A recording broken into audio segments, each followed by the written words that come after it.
Oh, and there's James. He's become more famous than me. Director Comey.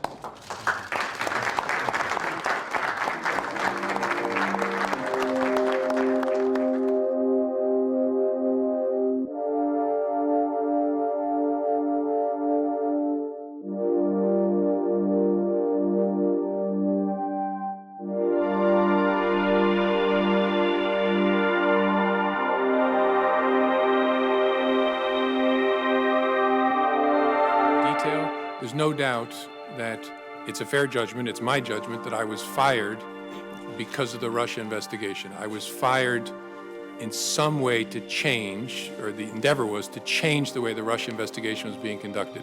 That is a very big deal, and not just because it involves me.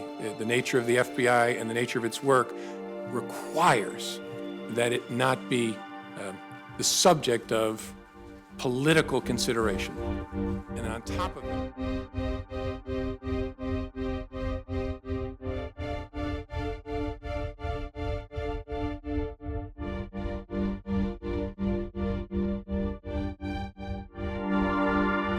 we just swore in General Kelly. He will do a spectacular job, I have no doubt, as Chief of Staff. What he's done in terms of homeland security is record-shattering. You look at the border, you look at the tremendous results we've had, and you look at the spirit. And with a very controversial situation, there's been very little controversy, which is pretty amazing by itself. So I want to congratulate you on having done it.